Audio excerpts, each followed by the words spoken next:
Evet, Karlı Dağ Önden herkese selamlar. Ben Fethullah. Bundan önceki bölümlerde fırınlı şömine yapmıştım hatırlarsanız. 2 bölüm sürmüştü. Şimdi o fırının denemesini yapacağız. Artık bir şeyler pişirmenin vakti geldi. Bakalım işlevsel bir fırın olmuş mu hep beraber göreceğiz. Fırın için bu arada güzel bir fırın küreği yaptım. Şimdi onun yapım sürecini görelim. Ondan sonra da devam edelim.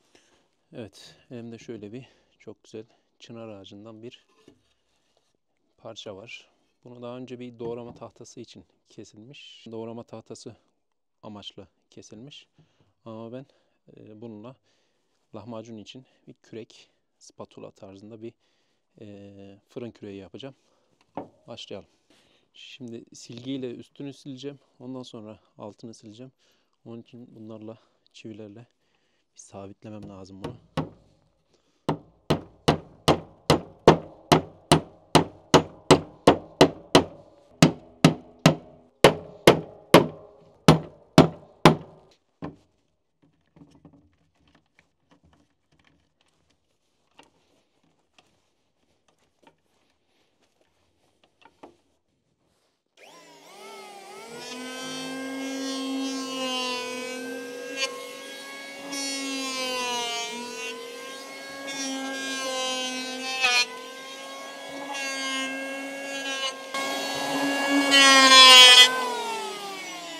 Evet, üst kısmın kabasını aldım.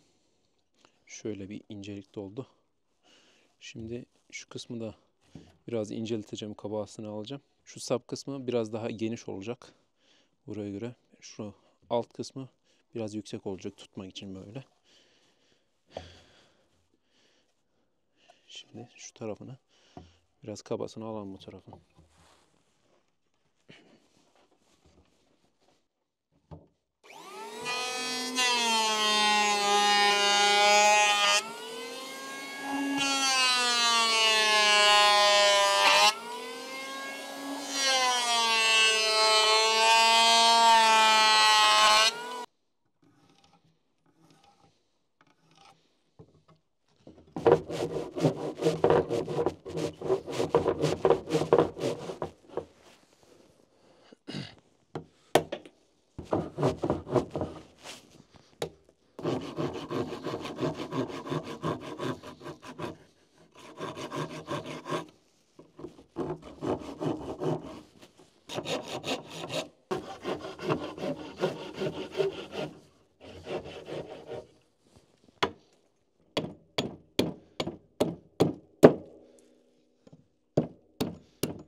Evet, kabasını aldım.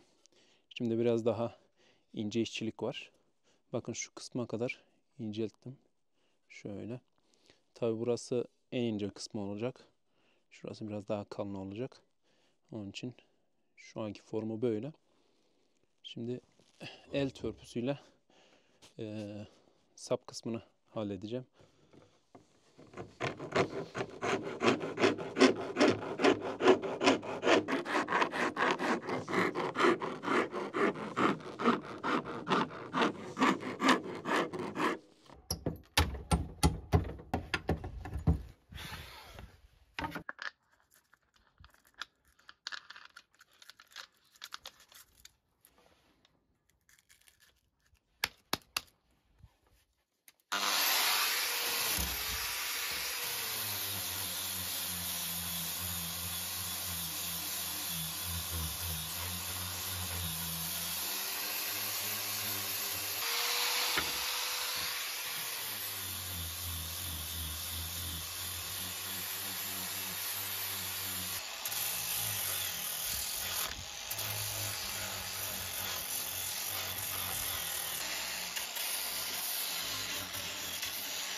60 kumu çıkartıp 220 kum takıyorum. Biraz daha ince işler için. Artık son rötuş yani o.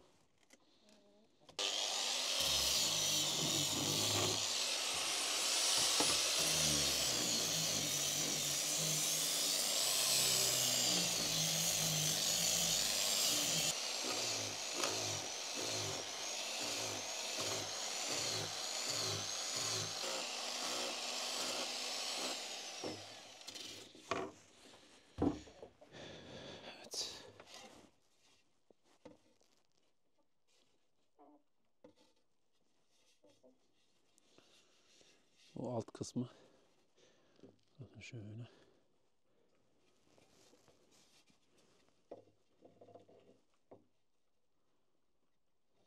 Şu kısımsa üst kısmı. Bakın şurası kalın. Gitgide inceliyor. En ince nokta.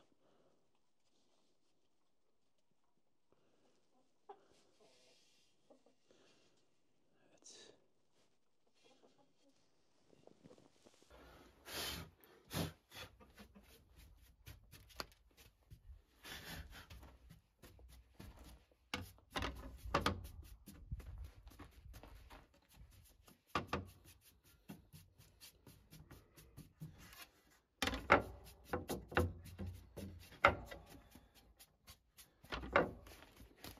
Mutfaktaki kullandığımız ahşapları yağlamak için güzel bir sağlıklı bir yağ var elimde.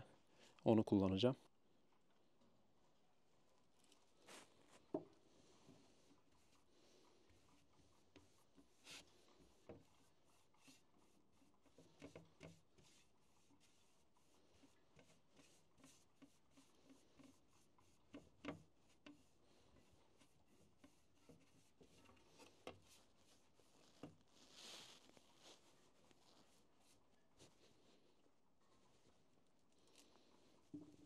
Soğuktan biraz donmuş.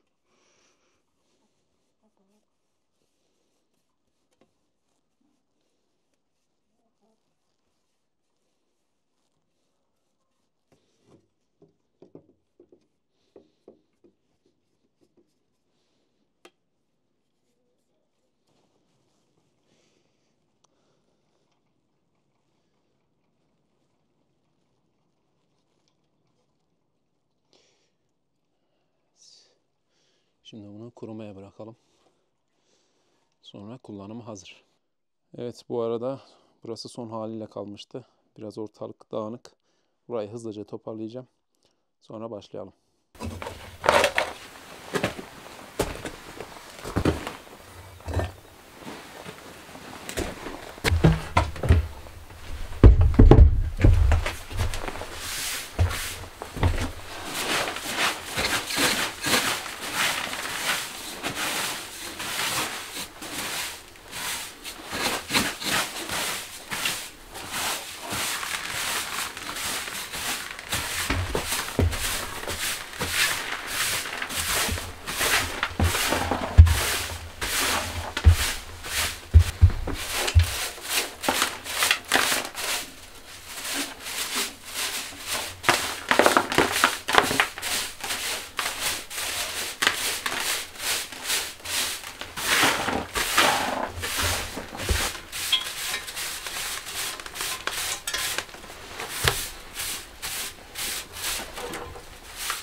Karla karışık yağmur başladı. Büyük ihtimalle kara dönüşecek. Bu arada şapkamız uçmuş. Şuraya gelmiş. Onu bir sabitleyelim.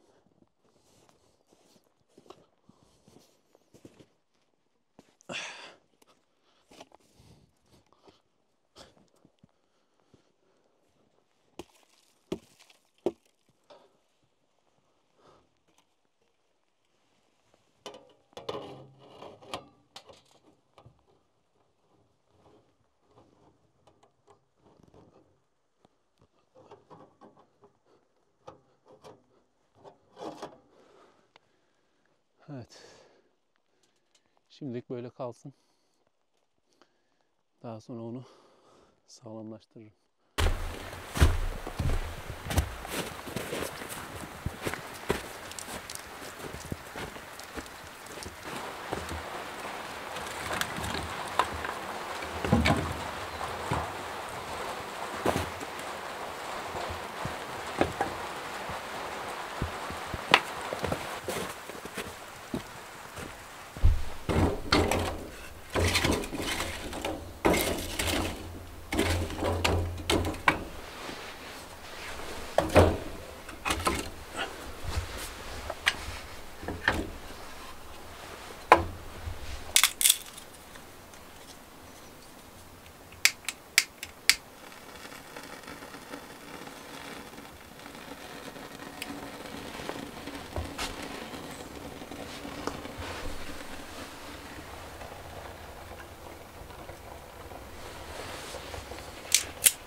Köz matiğimizi de koyalım.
Evet, fırınımızın denemesini yaptık. Fakat beklediğim gibi çıkmadı. Yani biraz üst kısmını pişirmedi pidenin. Ben de en son çekimi yaptıktan sonra aklıma şurası geldi. Yani şu cephede şuraya koydum. O şekilde iç kısmını pişirdim. Çekim kısmı biraz uzun sürdüğü için e, geri kalan pideleri de çekimden sonra yapayım dedim. Aklıma da burası geldi. Buraya koydum. Orada güzel pişti. Yani üst kısmını, pidenin altını fırının orada pişirdim. Sonra üstünü de burada kızarttım. Yani etli kısmını da buraya dayadım da kızarttım, pişirmiş oldum. Fırın işlevsel olmadı. Açık konuşmak gerekirse. O köz matiği de kullandım ama yine de fayda etmedi. Ee, Onun dışında bakın görüyorsunuz is oldu buralar. Ya ilk gece kalmam burada. İlk gecede de böyle is olması e, rahatsız edici tabii. Ama bir planım var. O ikinci plandı. E, bu bu yaptığım işlevsel olursa onu yapmayacaktım. Arka taraftaki o borunun geldiği yeri kubbeli yaptığım zaman bu is olmayacak. %100 eminim ondan, artık olmayacaktır. Beklediğimden düşük bir performansı oldu. Yapacak bir şey yok. En azından denemiş olduk. Ama ısıtması şu kısma kadar iyi. Ondan sonrası mesela ısıtmıyor. Yani burada kaç metrekare burası? 12 metrekare mi? 3'e 4'te 12 metrekare. Yani üst kısımlar tabii sıcak da şu köşenin bulunduğu nokta tam ısınmıyor. E, Onun dışında yani kuzine soba olsaydı her taraf ısınıyordu. Tabii burada taşların da faktörü var. Taşlar ısıyı tam yansıtmıyor. Böyle.